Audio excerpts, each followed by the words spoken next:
Okay, we are live. Hi, this is William Ramsey. Welcome to William Ramsey Investigates. On today's show, I have a very special guest. His name is Gregory Reid. Reid is his last name. And if you're watching this on YouTube, X, Rumble, or Rockfin, you'll see the cover of his new book. It's published late in 2025. Full title is The Real Satanic Panic Story. Satanic Panic in quotes, documenting the reality of occult crime and ritual abuse, an eyewitness account. And it's a perfect fit for my show. I've done a lot of shows on this subject and covered True Detective, which is fictional, West Memphis 3, so many other occult crimes. And so many times it's just like putting the satanic panic myth to rest. But I'm glad to have him on the show to talk about this. He has firsthand accounts, and he also has a very long bio and has worked with many law enforcement people and has just done so many things. I think he's on his 11th book. This might be his 11th or 12th. He has been in youth ministry since 1975. He's a graduate of Christ for the Nations Bible School in Dallas, and he's kind of centered in Texas. So a lot of the background stories he tells are based in Texas.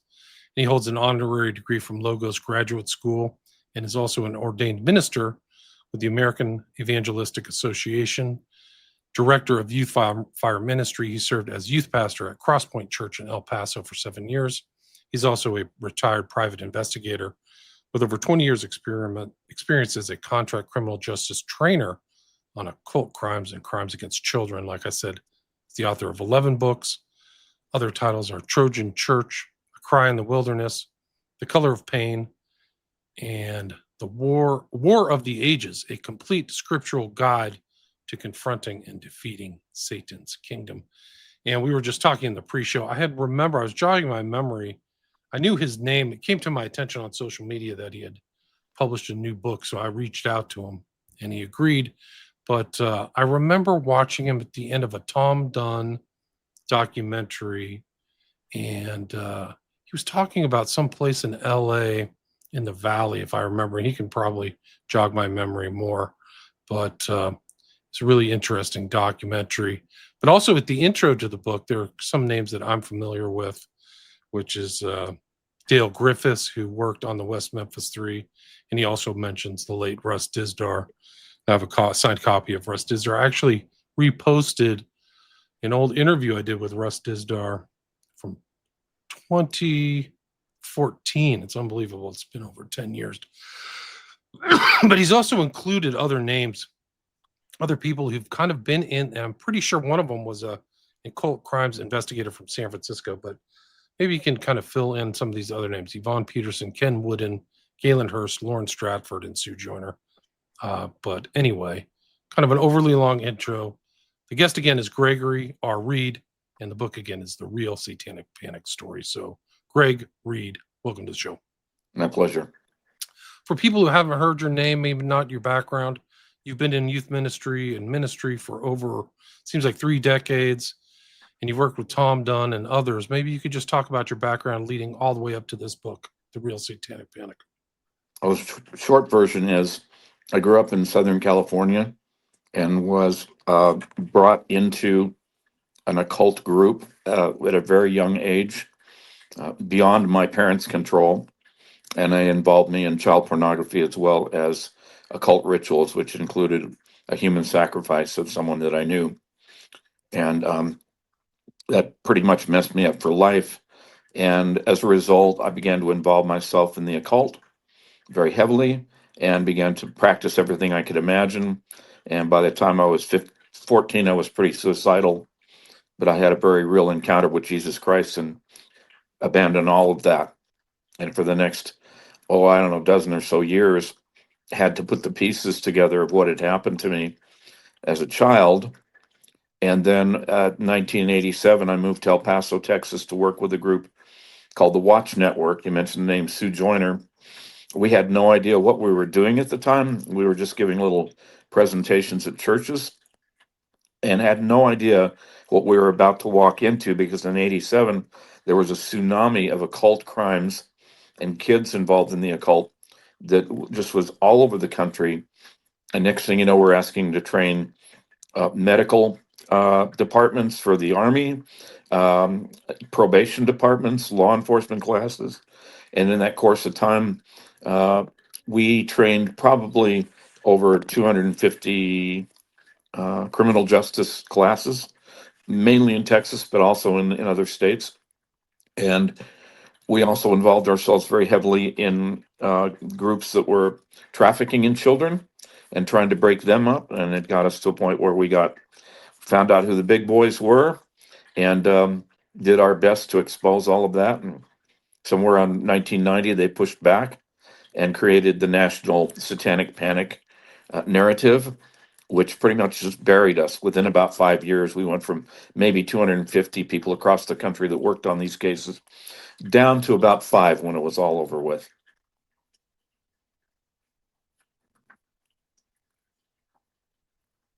Was on mute. So there was kind of a concerted effort to forestall these occult crime investigations. Do you think that it was like an intended like layout of some type of coordinated program? Well, you know the expression, just because you're paranoid doesn't mean they're not out to get you. Right. Um, you know, paranoia for me is a heightened state of awareness.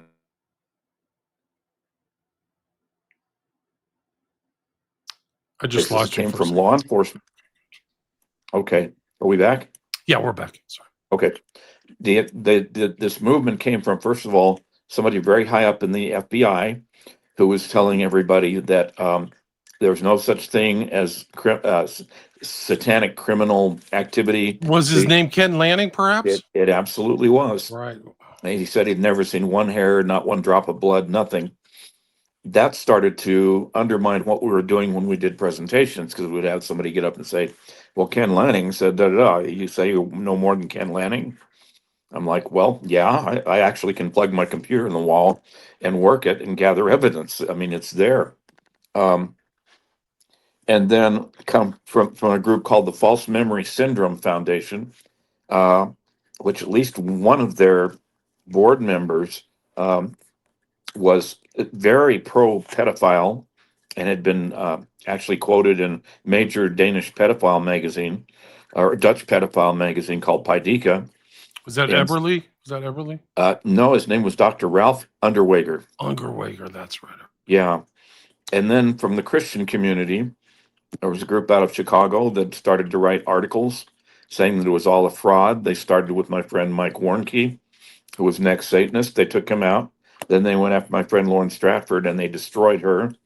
And then they wrote a bunch of other articles. By that time, the people who wrote those articles, I think, coined the phrase satanic panic. And that's the narrative that stayed. And to this day, if you type in satanic crime or whatever occult crimes in the internet, first thing you come up with is about a dozen or no more websites that say satanic panic. So that's the way it all came down. It's incredible. And I have this quote. This is from Ted Gunderson. This is actually from the Franklin Scandal, this book. And he quoted, this is a quote from him. I seem to be repeating this often. It is Gunderson commented on the effect of Lanning's disclaimers. Quote, this is from Gunderson. In my opinion, other than Satanists active in the United States in the 20th century, Aleister Crowley, Anton LaVey, and Michael Aquino, Ken Lanning is probably the most effective and foremost speaker for the satanic movement in this country today or any time in the past. It's an incredible statement from Gunderson, like a known law enforcement officer. Yeah, Ted and I did some work together back in the day, and I have to agree with him. I hate to use. I try to be kind with my words, but the word "useful idiot" comes into play for me. Um, I had some communication with Mr. Lanning back in the day that came to nothing, but I did offer. I said, "Look, I will pay your way down here if you want. I'll open up my files to you. Whatever you want." But that door, he never went through that door. So for whatever reason, and these other players, people like Anton LaVey was good PR. Never have any evidence that he committed a crime. Michael Aquino is different in many ways. I don't know what I can't say that he ever committed a crime, but I was kind of shocked that he actually died, and to my knowledge, committed suicide last year. And that's when we started to see a shift in the whole occult picture in the United States. And they began to push the satanic panic in the media again. I thought, well, why? You guys already won 30 years ago.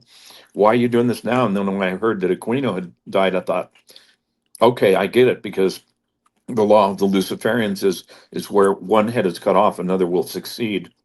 And it was simply a changing of the guard. And so now they're kind of reworking their uh, network so that this subject doesn't come up again.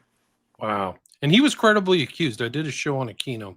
He was credibly accused in the Presidio. And there was a network of SRA going from, like I just talked about, the Franklin scandal from Omaha to San Francisco.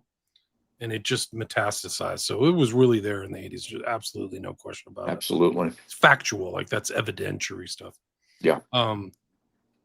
But Dale Griffiths, one of the interesting things about Griffiths, he was a great guy, but he also had files, like almost encyclopedic files of occult crimes. Like, he was a really fastidious records keeper. I don't know if his records have been kept or scanned into the thing, but I know he's passed away. But a lot of these guys, there's a lot of investigators who've done. There was an occult crimes investigator in San Francisco.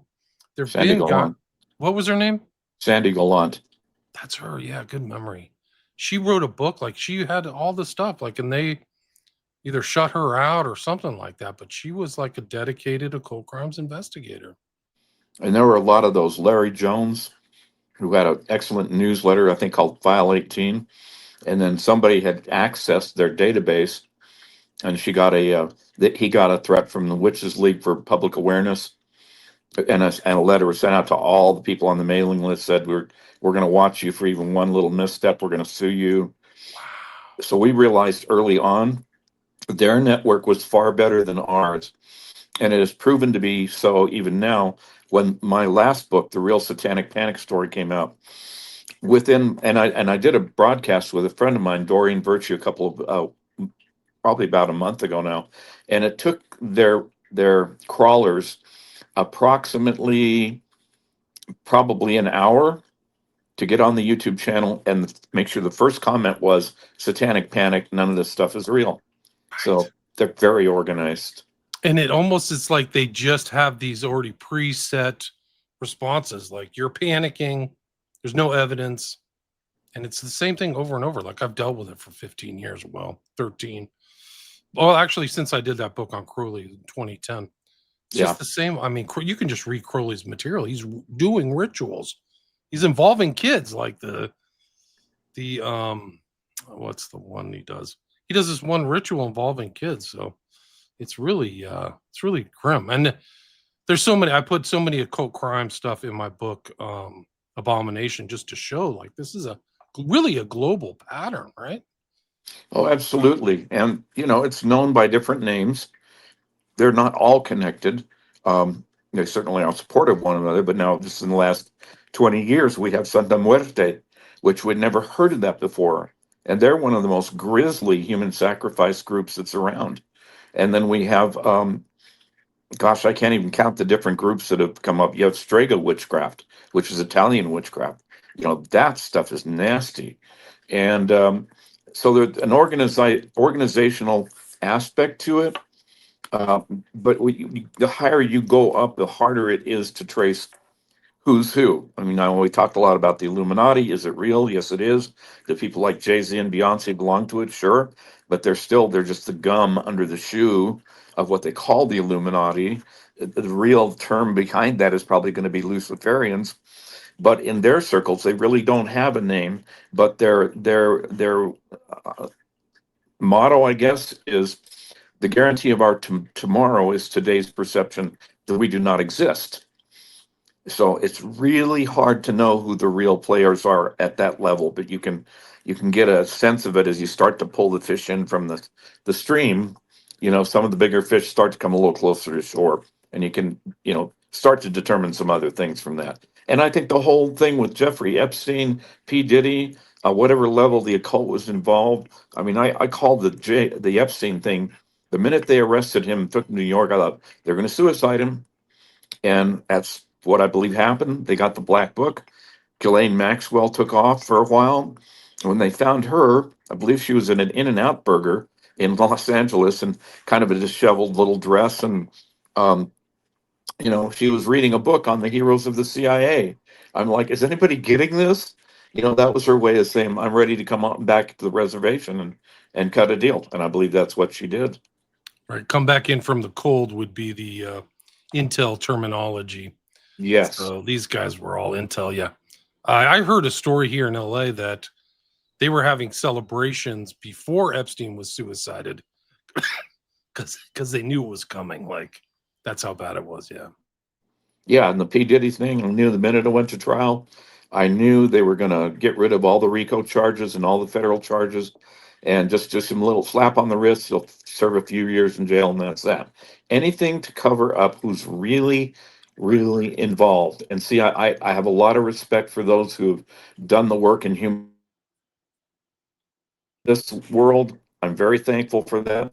But I learned a long time ago, like most of those groups, what they're dealing with is, and it's horrible that anybody's been involved in that, but they were getting teenage girls who'd been turned into prostitutes or little girls who'd been over in Thailand. And I thought, I'm glad those girls are getting out. I mean, because they should not have to go through that.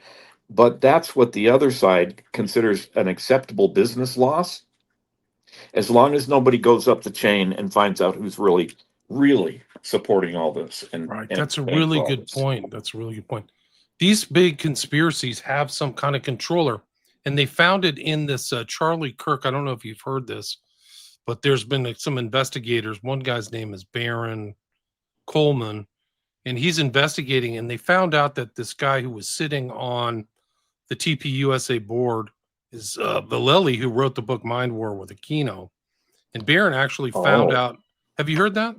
I knew about Paul Vallely for Yeah. years. Yeah.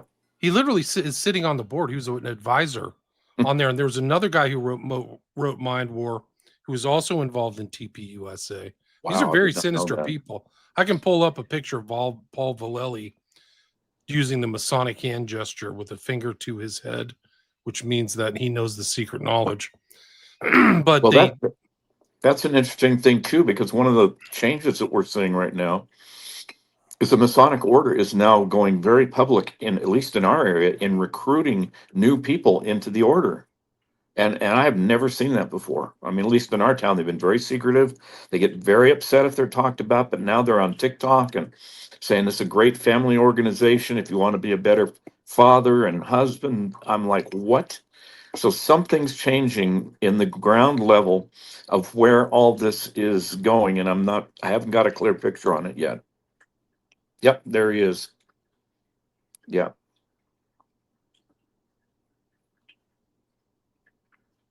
try that again, unmuted, sorry.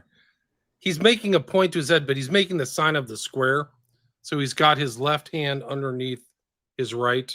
These are all like magical gestures, but there he is, advisory board member, Turning Point.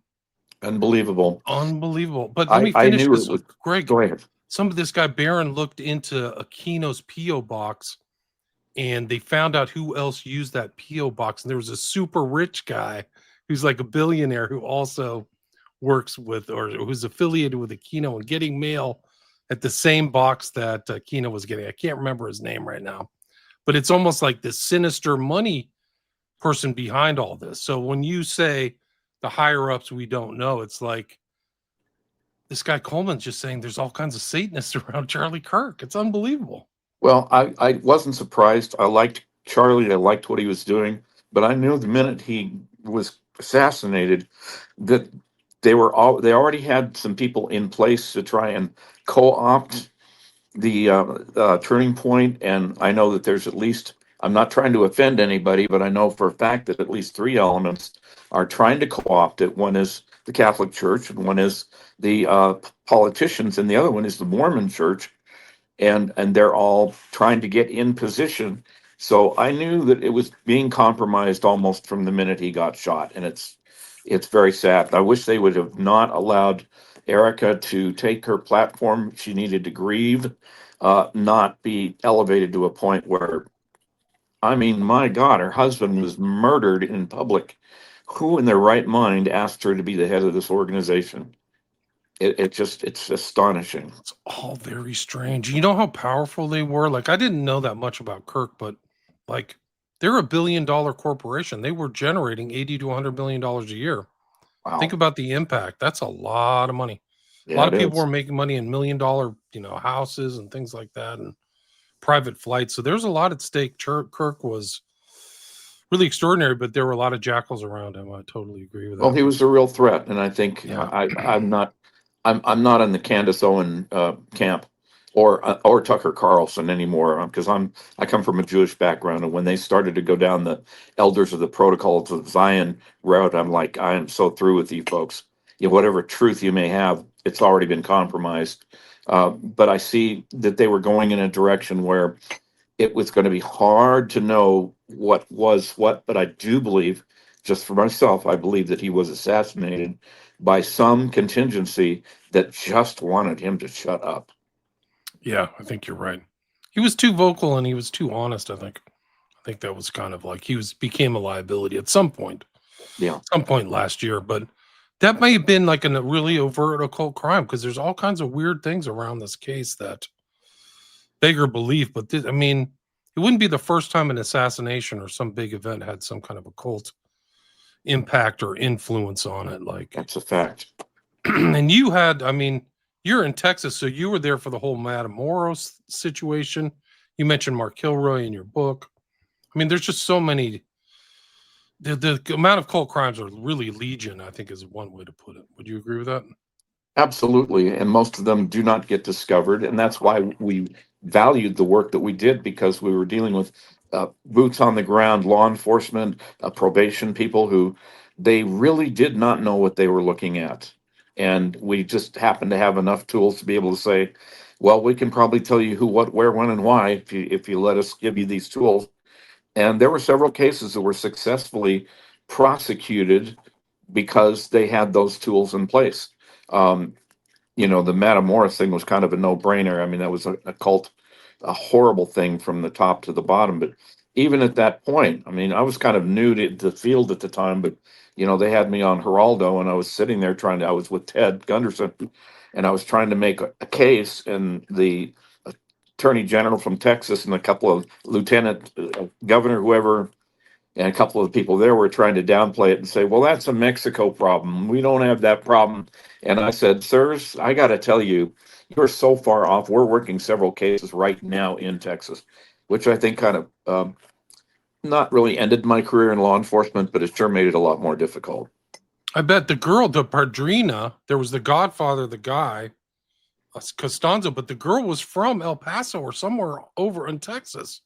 She She was, wasn't. Yeah. yeah, Brownsville, Texas, Sara Brownsville, yeah. Aldrete, and that was his witch. And I did a class at Brownsville University, the college down there, right after Texas Southmost College, I believe it was, right after he was arrested. And they knew her. The professors knew her. And so we're just completely shocked. She gave no indication she was involved in any of that. I think she's still in jail. I don't know what happened to her. I don't know if you caught this, but there was a 3-part documentary about her in jail and about her life and everything. And she, to me, is clearly lying, and in my opinion, was heavily involved. And a lot of people in the focus of that more Matamoros case, they don't understand that there was like dark things happening and the surrounding all these people, all the way in Mexico City and places. I think they were in Guadalajara too. So everywhere that Costanza went, there were mysterious deaths surrounding him and body parts and incredible stories. Like you just wouldn't believe what that guy was up to. Oh, he was paid a lot of money by the federales and people in politics and media superstars in Mexico to do rituals for them. Everybody knew him, He was well known. very well known. He was like the witch to the stars. He was involved in he realized he went people don't get. He's from Florida, so he's from Palo. He's using Palo Mayombe. I forgot what the name of it, but like witchcraft from Africa, brought it to Mexico, and decided to go to Matamoros because that's where the money was. Yeah. So he went there to deal drugs. It wasn't like that was the epicenter. It's like where he ended up. But like you said, he was he was the witch to the stars, and a lot of people high up in the government. I think the attorney general or somebody really high up in the Mexican government. But like super dark stuff. Like I mean, he's a witch of the first order. Like And we, unbelievable story. we found the more we started to go up the line with some of the cases we're working with abused kids, and then kids that are being trafficked, it wasn't too much of a surprise to find out how many people in high places were involved, and some of that is public. I'm not saying that they're a criminal, but one of the guys that's the head of the vaccine society or whatever in the government showed up in Vogue magazine with a leather pentacle outfit, and like, okay, this guy's in power. This guy is, and he's committed. And we can go down the line, Governor Tim Walz, and they have a big plaque there by the Satanic people that are thanking him for all the hard work he did and for allowing them to be there. And like, we just don't have any idea how deep and wide it is. Yeah, it's really incredible. I mean, that guy, he was kind of in the gay BDSM movement. He's also involved in witchcraft. I think he had a Greek name or something like that. But Yeah. those are the people like running the government. Like they're around. People should be scared about some of these people in there. I mean, in these government, and there's huge child trafficking that happened under Biden. I think it's probably still happening. It may be farther under the surface under Trump, but the numbers were staggering. Hundreds of thousands of children trafficked, some disappeared. And that's probably a component of all this stuff. Like it's just super, super dark. Yeah, I think it was like 250,000 some odd children that were missing. I think they found 125,000 of them. I don't hold out a lot of hope that the others are even alive at this point, or if they are, they're so far overseas. I've got a couple of friends in ICE that kind of keep me informed about what's going on. One is just kind of a local guy working with law enforcement. I just, this is so extensive and so international that, I would love to see those kids come home, but I just don't know if they will. Yeah, no, it's really super dark. Like the open borders and the overt criminality was really shocking.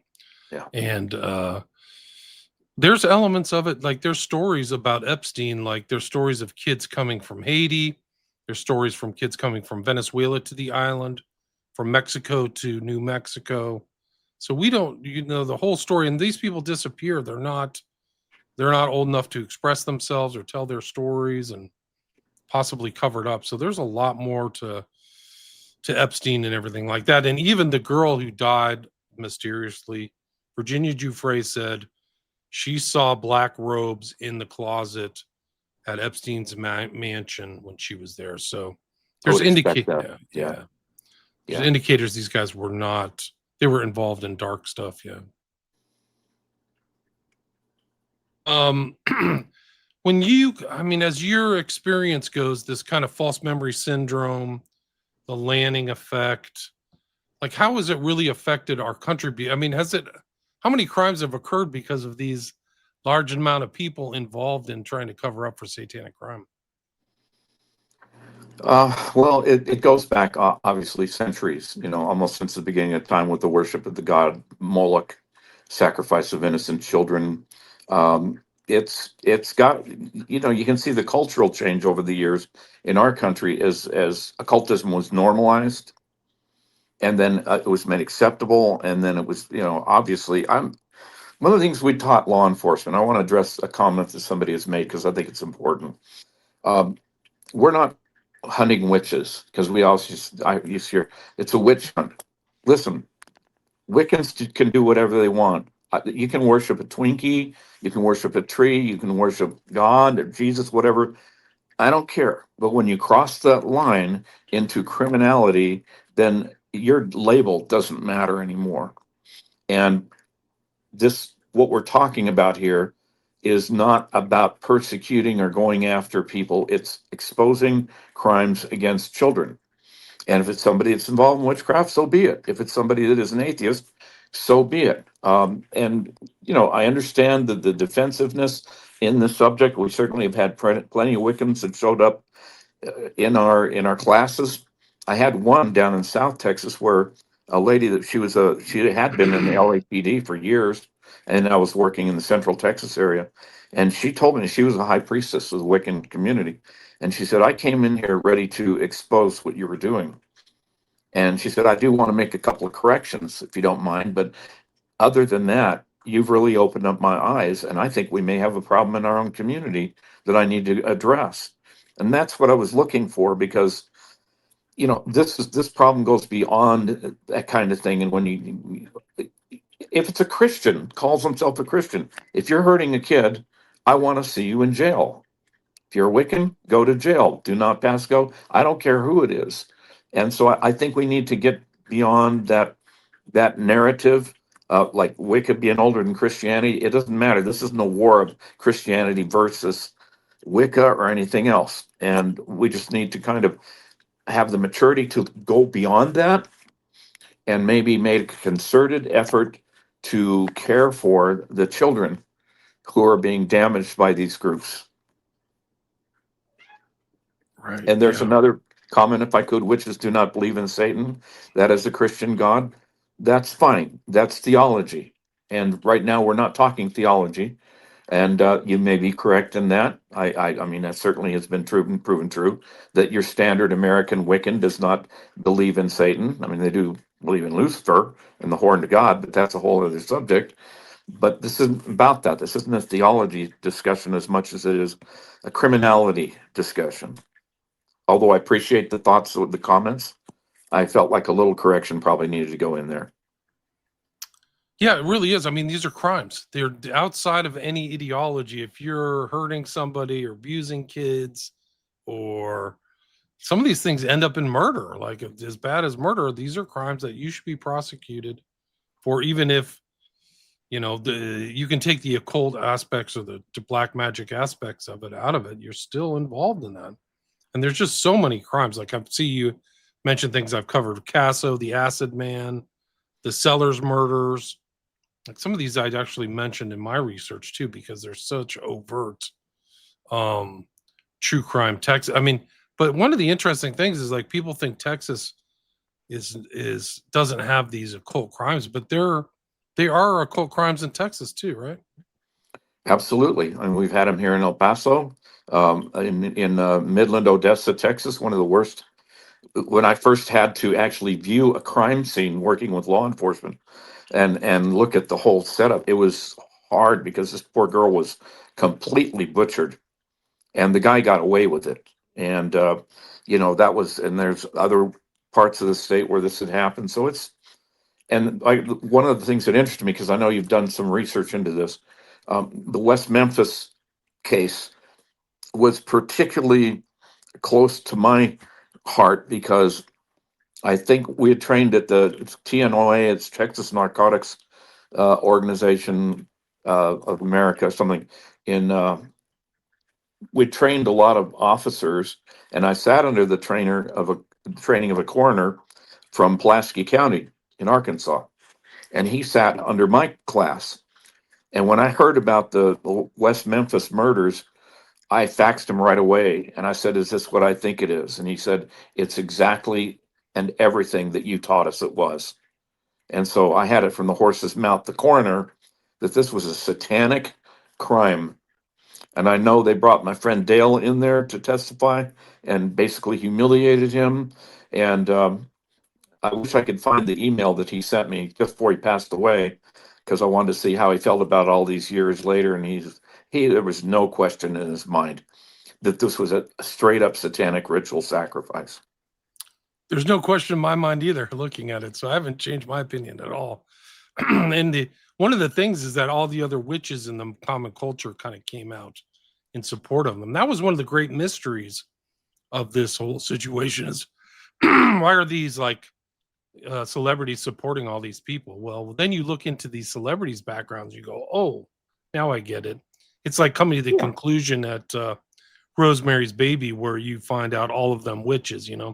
It's really not far from the truth. It's not. And I wasn't surprised because Damien Eccles is a master manipulator, which is why he's got his own masterful website and selling all of his merch and stuff, and laughing all the way to the bank about everything that happened.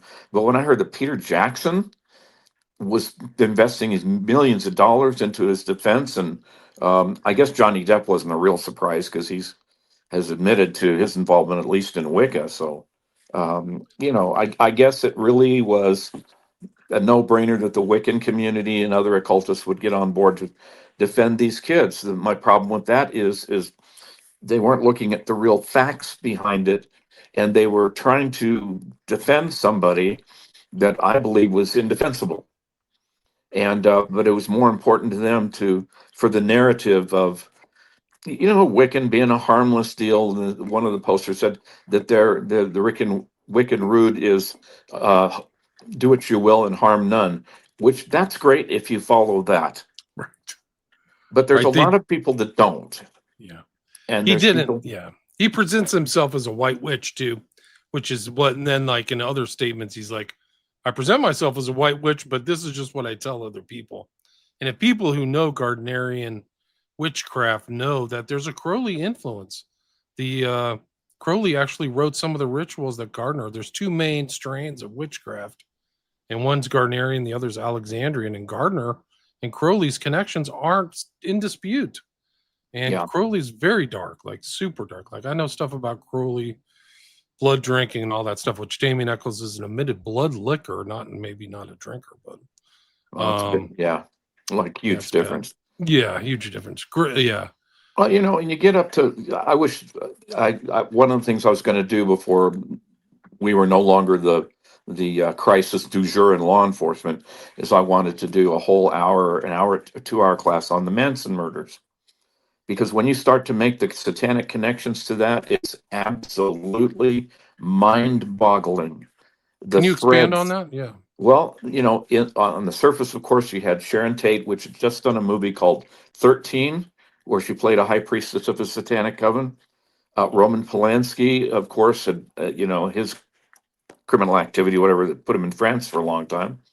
And then you had David Berkowitz, the son of Sam murderer, who came out and said he was part of a group called the Process Church of Final Judgment, and that the films were made, those murders were made as snuff films, which he said were actually sold to Robert Mapplethorpe, the gay artist from New York, and that somehow it had gotten in the hands of Roman Polanski.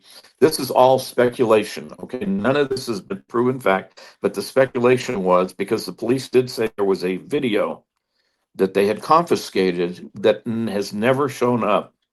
But the speculation is that Polanski burned them on payment. And the rest was what happened, followed after that. So you back up because Manson was this person. You look at his connections. The first Manson murder, I believe his name was Bobby Busalail. And you can trace him back to a movie that was done by one of the first Church of Satan members, Kenneth Unger, who did a movie called Lucifer Rising, which had, I think, Marianne Faithfull, the singer, as Isis, and Bobby Busalail played Lucifer. And then there was another movie that was made, which was kind of about the Church of Satan, in which Mick Jagger did the music for it. And so you start to go through those threads, and you realize that the Process Church had visited Manson in jail after he was convicted. And you just really started to wonder how deep did these things go? And we'll never know for sure. I'd always kind of regretted I couldn't get into to talk to Charlie because he might have been, nuttier than a truckload of pralines, but he knew stuff. He really did. He was crazy like a fox, though. He was Yeah. very deceptive. He knew And hypnotism, and he was at the highest level of Scientology. And that's a lot of secret knowledge there. It's like, well, yeah, absolutely. occultized. And he said something just before he died that it always was so intriguing because we're right next to New Mexico here. But they said, well, Charlie, if you get out of jail, where do you want to go live? He says, Deming, New Mexico.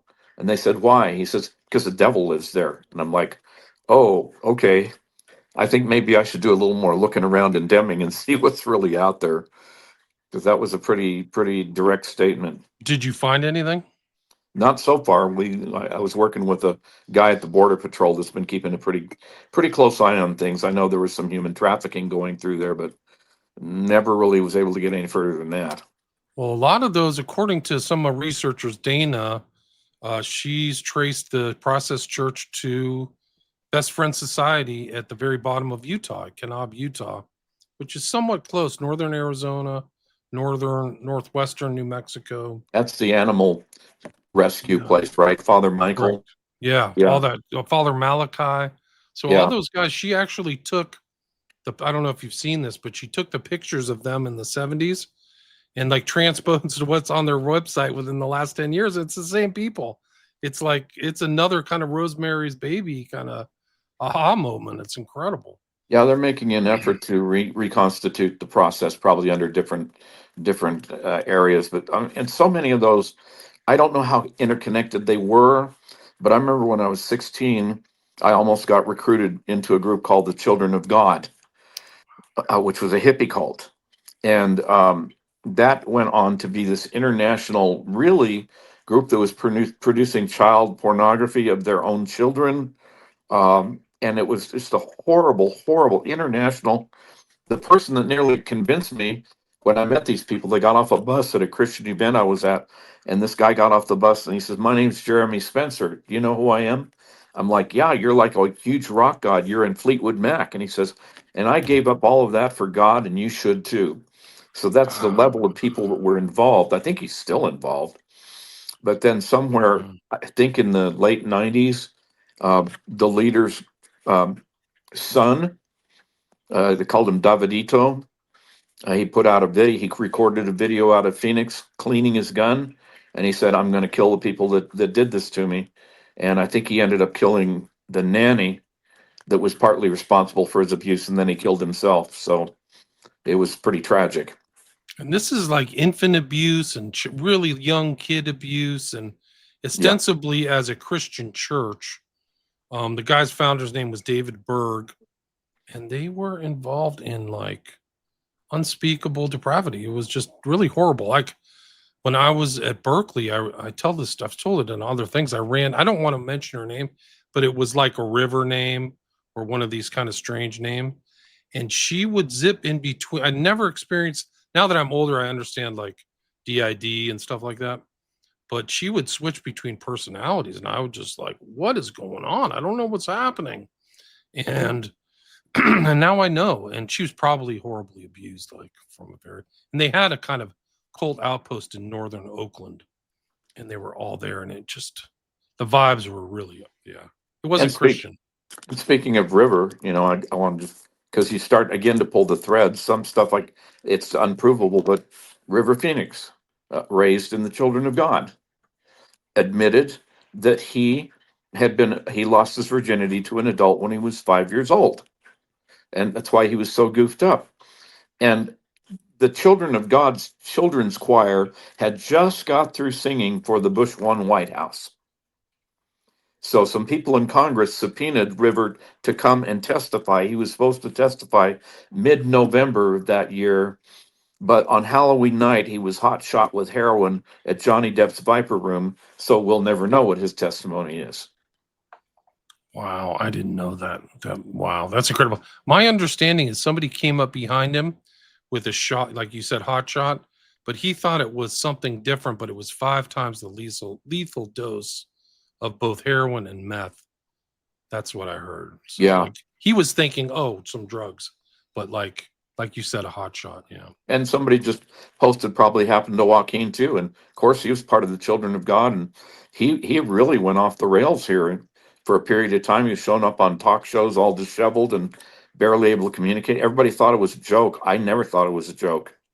I think he's barely holding himself together. I think his family took the family and went to Mexico, like really kind of cult type stuff, crossing borders like the Finders, taking people to Mexico or kids to Mexico. These are Yeah, like indicators of trafficking and stuff like that. I mean, you absolutely. mentioned all this stuff. It's amazing because I'm scanning through your book and you mentioned Vallely. I didn't know that. And I mentioned Vallely to you, but you had it in your book already. So kudos to you. But yeah, there's like Satanist in behind this TPU USA stuff. I'll try to send and follow up with people about what Baron Coleman found. But it's really it just shows networked Satanism. Some bigwig in New York City, with money is affiliated with Aquino. Yeah. It's really like people just don't imagine these things happening. But a lot of these elites dedicate their life to the devil, and that's what their payoff is: power and money and control and all that stuff. Rose McGowan too. Yeah, she was in the Children of God too. So I think I didn't that's know that. yeah, I didn't know that either. Well, I mean, I vaguely remember that. when you go back again, the most important thing for me when I did law enforcement, I would start out by saying, for the next 8 hours, unless I say this is speculation, everything that you're going to see is true, factual, documented. And that's been very important to me because one of the things that happened when we started to investigate, there was a disinformation campaign that came in that totally messed up the survivor network. There were people coming in claiming to be survivors and they weren't. There was all this information. So, one of my standard thoughts is I want to be able to say what is and what isn't. You go to somebody like Anton LaVey. He was very useful in normalizing Satanism. He was able to get Jane Mansfield as his first high priestess, and then he was able to get Davis Jr. as a member. Later on, Marilyn Manson, because it was fun for them. I think Sammy figured out at the end it probably wasn't very fun, and decided to get out. But he was useful, not necessarily criminal. Somebody like Aquino, we don't know for sure, but it's very important that we do our best to sort facts from fiction, because if we get it wrong, it gives the other side a reason to mock and say we don't know what we're talking about. Right. What I mean, you knew Ted Gunderson. What's your opinion of him? Because I've had kind of mixed messages. I don't know the truth. What do you think? I love Ted. I mean, Okay. I enjoyed being with him. And this is just my opinion. I think he got compromised by the wrong people. One person that claimed to be a deprogrammer that nearly ended my life. And next thing you know, Ted is off chasing gray aliens at Area 51. I'm like, what the heck happened to him? And it was heartbreaking because he was credible until he started to associate with some of these people that I believe were disinformation campaigns. Interesting. And one Like of the all this people, stuff. It's disinfo, FMSF, False Memory Syndrome Foundation, disinfo, exactly. Satanic Panic, disinfo. There's Hmm. just so many campaigns. There's so many online people saying you're crazy or this isn't true. It's. I mean, I've endured it all. So it's interesting. Gunderson, as a guy coming from I think he had a really good kind of FBI career. It's interesting that he got infiltrated. It seems like he got cognitively infiltrated. Would you agree with I that? really no, absolutely. I Okay. believe he did, and I will never discount the work that he did, particularly on the McMartin case. But like I said, when he got in touch with these other people, this one particular deprogrammer, then that's when everything fell apart. And then another guy came into the picture that was saying he was a deprogrammer, and he was promoting all this stuff, and it was like 90% true, and 10% just dangerous lies. Pretty soon the survivor community is attacking each other, and it was just ridiculous. And then we found out his ex-wife sent us she divorced him and had a whole list of his false passports and false driver's licenses and all of that. I'm like, well, yeah.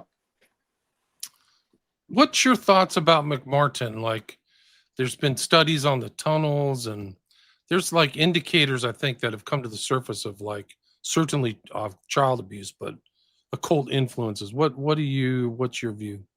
It was a botched case. Prosecutors left out a ton of evidence. For example, the fact that most of those children had some form of venereal disease. They didn't bring that into court, and they kept leaving out stuff. So the defense team was brutal. The prosecutors didn't really prosecute it well, and the outcome, of course, is it became part of the Satanic Panic narrative. They did find evidence of the tunnels. I've actually got a photograph of the paper plate that had the pentagram on it that they found under the tunnel. Yeah, That report's there. I talked to that guy. I sent an email to him when I worked for Opperman. His name, he had a like Stryber or Steiner, I think was his name. Like, it's a legit report. So it no, validated the kid's stories, right? The it tunnel, absolutely did. into the apartment next door, and that's how they would take the kids out of there. And the kids independently had different stories, and they overturned it by, like, the so-called interviewer is skewing their views, but there was a lot of independent stories and creepy stuff. And one of the indicators for me is they took that place, McMartin, and tortured. Now it's a laundromat. Whenever something gets like bulldozed, it's a scene of, like, for me, that's like a scene of a crime. Like, nobody wants to buy it, nobody, because they know something bad happened there. And Yeah. the kid Bucky or Buckley or what, Raymond Bucky was seen wearing the triangular magical hat. Hmm. Like that's a magic hat. So I'm not surprised. There were, for people who don't know, there were two I think two attempts at getting a conviction, right? So there was one at the most expensive trial in LA history. So there was one that, like, was a hung, and then another one, and I don't remember the outcome, but yeah, Yeah. really heavily disturbing stuff. Yeah. I mean, another network story, and a lot of disinfo. And that's what it made it so difficult. And when we advocated for children, I don't think there was a single case that I worked on. It wasn't many, but there were a few where the case fell through because they brought the false memory syndrome people in to discredit the children, and then the case just got lost, and the children got returned to the abusers. It was infuriating, and that's why we had an exact identical case to McMartin here in El Paso. And I went for the retrial because they had convicted the two ladies that they said were responsible for what was happening to the kids. And then some lawyer said, well, they need to face their accuser. We can't do videotapes. So they made the children go back to court. I'd met several of the children, or a few of the children involved, and then went to court and watched the judge fall asleep during the trial. One of the perpetrators was allowed to make faces at the children to scare them. And some reporter interviewed me outside the courtroom, and I made the mistake of telling her a little bit about my background in the occult. And I told her I did not want my name made public.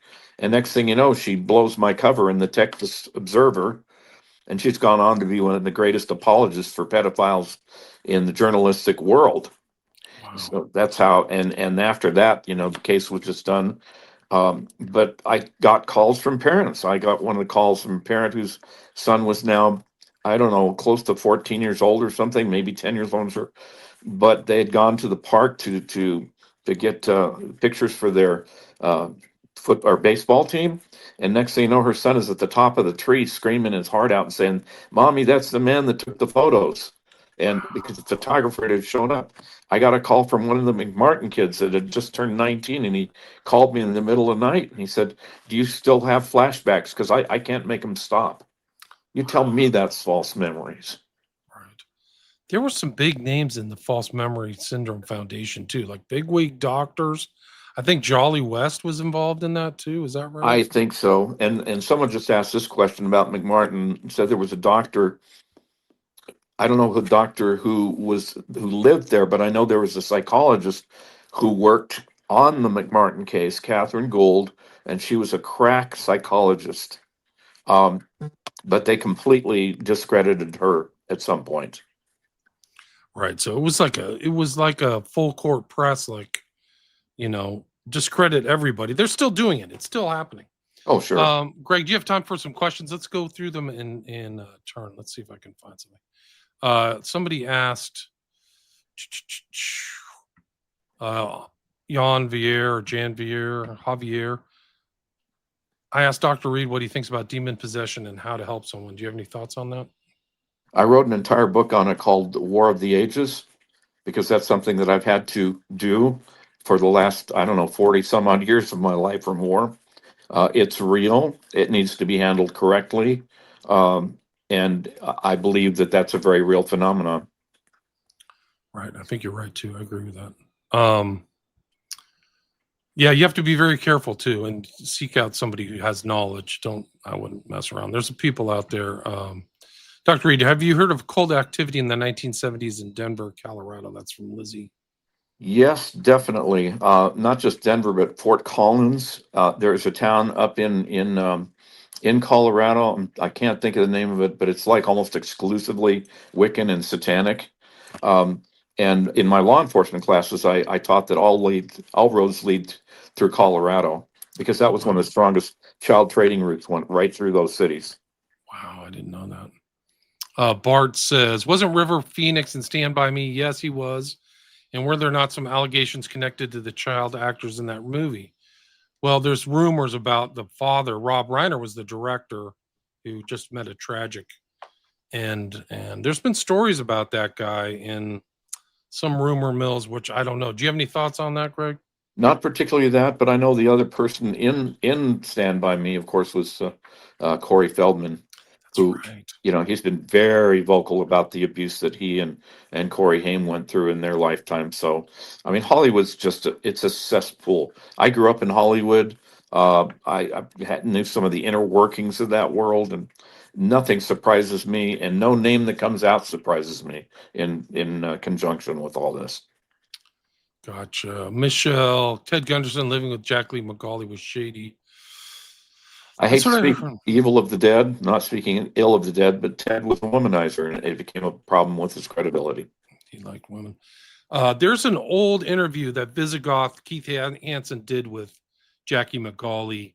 If anybody has that in their archives or can find it, send it to me. Don't send me some link to it.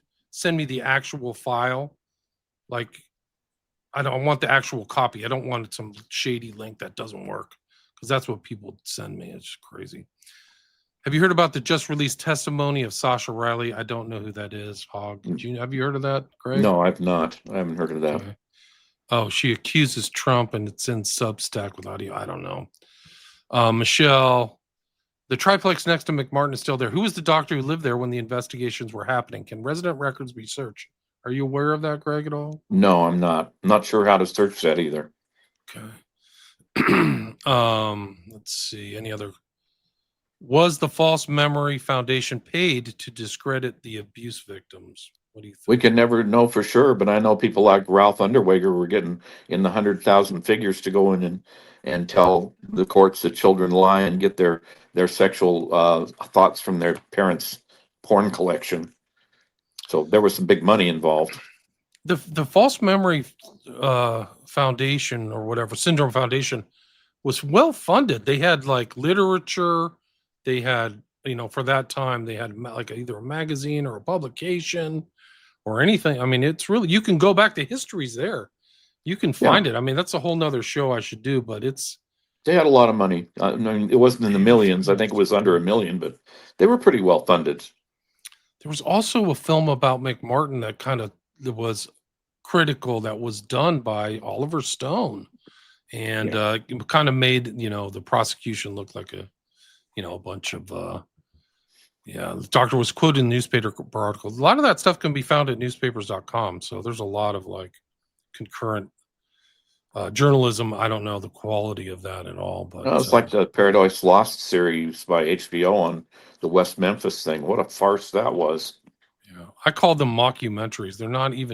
They don't fit the actual definition of a document documenting what happened, like a documentary, because they're just so, like, once you find out that the people were paid by HBO, like, you talk about loss of credibility, you're not even being honest. Somebody's paying you $500 or $600, and some of the I'm not going to name names, but some of the parents were on taking money for interviews and things like that, and it got really just Hollywoodized is a good way. Hollywoodized in the worst possible way. Any other questions for the guests? We're at the hour mark, Greg. I don't want to keep you too long. Let's see. Pamela knew a family was torn apart by the SM False Memory Foundation. One of their daughters began drawn by them, accused a family. I remember that. There was a daughter who accused a parent, and it destroyed it. But yeah, there's a whole nother show there for the False Memory Syndrome Foundation. Is there anything you'd like to add, or anything I missed, Greg, before we wrap it up? Well, I think that kind of gives the surface view of a very complex issue.